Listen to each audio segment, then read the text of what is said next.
ভাই-বোনেরা, সংক্ষেপে কিছু কথা বলবো আমল নিয়ে। আমল হলো দুই প্রকার, আমল করণীয়, আমল বর্জনীয়।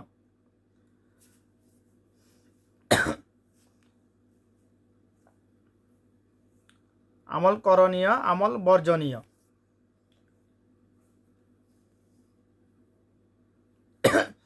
যে কোনো কাজ, কথা, খাবার করণীয়, বর্জনীয়। মূলত আমল দুই প্রকার, কিন্তু আফসোসের বিষয় হলো হাজার হাজার বছর ধরে যেটা হয়ে এসেছে, বর্তমানে যেটা হইতেছে, এগুলো এখন বাড়ি গেছে, আগের থেকে কয়েকশো গুণ বেড়ে গেছে, এটা সত্য। মূল যে বিষয়টা নিয়ে আফসোস হয় যে রাসূল সাল্লাল্লাহু জামানা থেকে যখন মক্কার কাফেররা আল্লাহ বলতে একজন আছে, মালিক বলতে একজন আছে, এটা বিশ্বাস করত।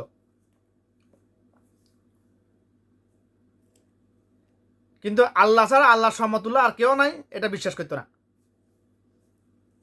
আল্লাহ রাসূল সাল্লাল্লাহু যতদিন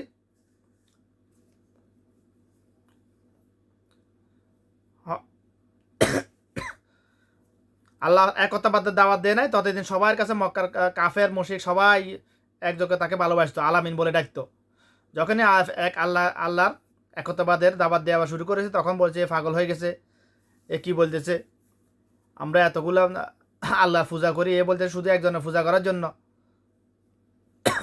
যাই হোক, আমার উদ্দেশ্য ওইদিকে না। আজকে আমি কথা বলবো যেটা, যে আমল করণীয়, আমল বর্জনীয়। বর্তমান যুগে বাংলাদেশে মনে করেন হাজার হাজার আলেম আছে, আলেম ওলামা আছে। আলেম ওলামাদের কথা বলুন, পারিবারিক ক্ষেত্রে বলুন, সামাজিক সামাজিকতার ক্ষেত্রে বলুন, রাষ্ট্রীয় ক্ষেত্রে বলুন, যে ক্ষেত্রে বলুন না কেন, মানে মানুষের কর্ম হলো দুই প্রকার, করণীয় আর বর্জনীয়। আপনি যতদিন পর্যন্ত, যতক্ষণ পর্যন্ত করার জন্য বলবেন, মানে এটা করো, ওটা করো, এটা করো, করার জন্য বলবেন, আপনি কারো শত্রু হবেন না। কিন্তু যখন থেকে আপনি বর্জনের কথা বলবেন, এটা করা যাবে না, চুরি ডাকাতি করা যাবে না, দুর্নীতি সাদাবাজি সিন্ডিকেট করা যাবে না, মানুষের অধিকার নষ্ট করা যাবে না, মিথ্যা কথা বলা যাবে না, সিন্ডিকেট করা যাবে না, আপনি যখনই এই কথাগুলো বলা শুরু করবেন, অর্থাৎ বর্জনের কথা বলবেন, তখন থেকে আপনি শত্রু হওয়া শুরু হয়ে যাবেন। পরিবারের সদস্যদের ক্ষেত্রে একই অবস্থা, সামাজিক ক্ষেত্রে একই অবস্থা, রাষ্ট্রীয় ক্ষেত্রে একই অবস্থা। এটা জ্বলন্ত ফেমান। দেখেন তো, গত পরশু আমার যে ভাই শরীফ ওসমান হাদি শহীদ হয়ে গেছেন, ওনাকে আল্লাহ পাক শহীদের মর্যাদা দান করে ইনশাআল্লাহ। রাসূল সাল্লাল্লাহু আলাইহি ওয়াসাল্লাম হাদিসের ভাষ্য অনুযায়ী তার শহীদের মত হয়েছে, যেহেতু তাকে সে কি বলেছে, অন্যায় প্রতিবাদ করেছে, শুধুমাত্র কাউকে আঘাত করে নাই, লাঠি দিয়ে আঘাত করে নাই, কাহারও টাকা ছিনে নেয় নাই, সাদাবাদী সিন্ডিকেট করে নাই। এগুলো বন্ধ করার জন্য কথা বলেছে, মানুষের ন্যায্য অধিকার প্রতিষ্ঠা করার কথা বলেছে। তো যারা জাগতিক হারামের সাথে যুক্ত, তাদেরকে হারাম বর্জনের কথা বলেছে। শুধুমাত্র বর্জনের কথা বলাটাই হলো তার সবচেয়ে বড় অপরাধ। এই জন্য তাকে দুনিয়া থেকে বিদায় করে দিয়েছে। দুনিয়ার জীবিত জেন্মে চলে যাবে। তার কথাবার্তা ধরার বোঝা যায়, তার সবসময় তামান্না ছিল শহীদের মত। আল্লাহ তাকে শহীদের মর্যাদা দান করেছে ইনশাল্লাহ। তার কথার মধ্যে বেশিরভাগ ক্ষেত্রে বোঝা যায় যে দুনিয়াতে 100 বছর বেঁচে থাকা, যে কথাটা আমি বলে এসেছি অনেক বিগত কয়েক বছর, দুনিয়াতে 100 বছর বেঁচে থাকা এটা জরুরি নয়। ইমান নিয়ে দুনিয়া থেকে যাওয়াটা হচ্ছে জরুরি। মানুষের মেন টার্গেট থাকতে হবে, তার লক্ষ্য উদ্দেশ্য ছিল ওইটাই। একটা কথা আছে না, এমন জীবন করিবে গঠন, মরণে হাসিবে তুমি, কাঁদিবে ভুবন। অর্থাৎ এমন জীবন গঠন করা যে তোমার মৃত্যুতে সবাই শোকাহত হয়, সবাই আফসোস করে, হায় এ তো ভালো, অনেক ভালো মানুষ ছিল, নেককার লোক ছিল, সৎ লোক ছিল, তখন তোমার এই দুনিয়াবী জীবনটা কামিয়াব। যদি তুমি মরার পরে যদি তোমার যতদূর পর্যন্ত তোমার মৃত্যুর সংবাদ কানে আসে, মানুষের কানে যায় যায় ততদূর পর্যন্ত যদি তোমাকে নিয়ে তোমার মৃত্যুর সংবাদ শুনে যদি কেউ যদি আফসোস না করে, শোকাহত না হয়, তোমার এই দুনিয়াবী জীবন কামিয়াব নয়, তুমি সফল নয়। কথাটা 100 সবার ক্ষেত্রে নয়, বেশিরভাগ মানুষের ক্ষেত্রে, যারা সমাজে বসবাস করে বেশিরভাগ মানুষের ক্ষেত্রে এটা প্রযোজ্য। কথাটা সবার ক্ষেত্রে নয়। কেন বলছি? অনেক আল্লাহর ওলি আছে, তারা সমাজ ছেড়ে দিয়েছে, সংসার দুনিয়া সব ছেড়ে দিয়েছে, এক আল্লাহর একত্ববাদ সন্তুষ্টির কাজে লেগে আছে, তাদের কথা ভিন্ন। যারা সমাজে বসবাস করে, রাষ্ট্রে বসবাস করে, কোনো না কোনো দায়িত্ব পালন করে, পারিবারিক দায়িত্ব, সামাজিক দায়িত্ব, রাষ্ট্রীয় দায়িত্ব, তাদের কথা বলছি। তাদের মৃত্যুর পরে যদি তাদের মৃত্যুর সংবাদ যেদিকে যায় ওইদিকে মানুষ সবাই যদি যতদূর পর্যন্ত তাকে চিনে সবাই যদি তার মৃত্যুর সংবাদ শুনে শোকাহত না হয়, তার এই দুনিয়া জীবন ব্যর্থ।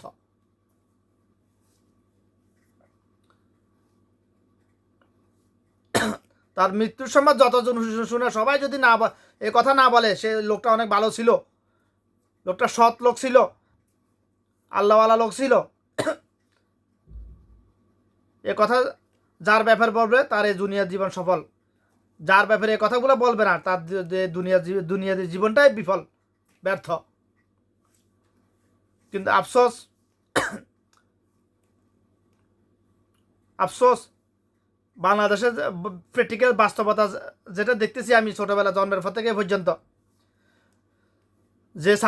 যে প্রকাশ্যে কিংবা গোপনে অনবরত জেনা করতে থাকে, যে সারা জীবন চুরি করতেছে, ডাকাতি করতেছে, দুর্নীতি চাঁদাবাদির সাথে জড়িত, সিন্ডিকেটের সাথে জড়িত, মানুষের সম্পদ লুণ্ঠনের সাথে জড়িত, তাকে কেউ শত্রু মনে করে না, তাকে কেউ ঘৃণা করে না। কিন্তু আফসোস উল্টা, যখনই যদি কোনো মুসলমান, কোনো গায়ের মুসলমান যাই হোক, হক কথা বলে, মানুষের ন্যায্য অধিকার প্রতিষ্ঠা করার কথা বলে, মানুষের মৌলিক অধিকার প্রতিষ্ঠা কথা বলে, দুর্নীতি চাঁদাবাদি সিন্ডিকেট এগুলো বন্ধ করার জন্য কথা বলে, কীভাবে বন্ধ হবে এগুলো নিয়ে কথা বলে, সুদ ঘুষ এগুলো নিয়ে কথা বলবে, তখনই তার শত্রু হয়ে যাবে, তাকে মারার জন্য উঠে পড়ে লেগে যাবে, প্রকাশ্যে গোপনে যেভাবে হোক তাকে মারার জন্য প্রস্তুত হয়ে যাবে অসংখ্য লোক। আফসোস হয় এখানে। এটা হলো কিয়ামতের আলামত ভাই, এটা হলো কিয়ামতের আলামত।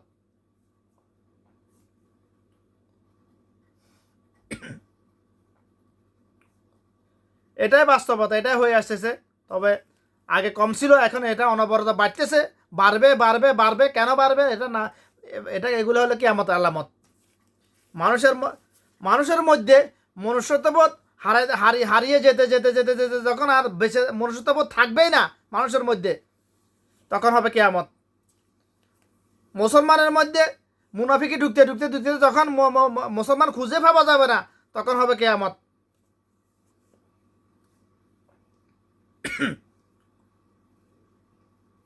মুনাফিকের মধ্যে সবচেয়ে বড় আলামত, মৌলিক আলামত যেটা, এটা হচ্ছে মিথ্যা বলা, দুনিয়ার লোভে মিথ্যা কথা বলা।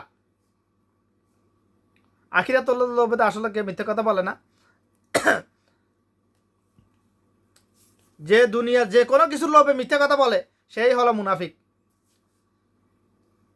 সহিহ হাদিস দ্বারা প্রমাণিত, আল্লাহ রাসূল সাল্লাল্লাহু আলাইহি ওয়াসাল্লাম বলেছেন মুনাফিকের চিহ্ন 3টি: কথা বলা, মিথ্যা কথা বলা, ওয়াদা ভঙ্গ করা, আমানতের খেয়ানত করা। ওয়াদা ভঙ্গ করতে হলেও মিথ্যা কথা বলতে হয়, আমানতের খেয়ানত করতে মিথ্যা কথা বলতে হয়। অর্থাৎ যে মিথ্যা কথা বলে সেই মুনাফিক।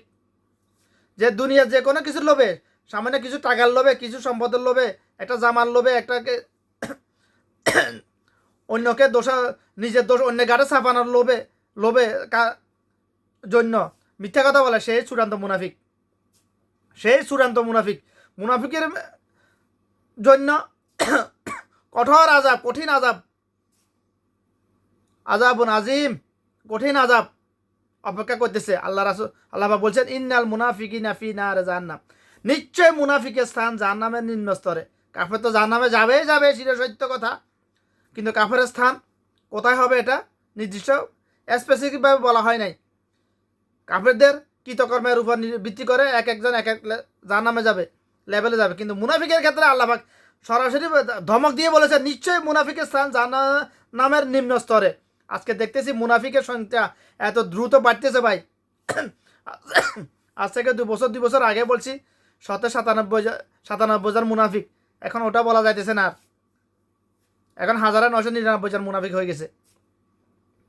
আগামী 6 মাস, 1 বছর, 2 বছর পরে এর সঙ্গে আরও কমে যাবে। মুনাফিকের সংখ্যা কমবেই, তো কমতে হবেই, কমবে, না কমলে কেয়ামত হবে না। কারণ কেয়ামত কখন হবে?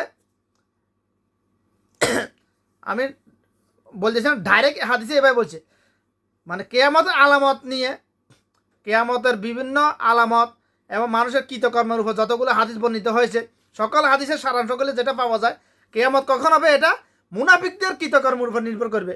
মুনাফিকির বাড়তে যখন মুসলমানের সংখ্যা একেবারে কমে যাবে, লাখে একজন কিংবা কোটিতে একজন, মিলিয়নে একজন হবে, তখন মুনাফিকদের কৃতকর্মের অ্যানালাইজ ভিত্তি করে আল্লাহ পাক কিয়ামত গঠিত করবেন।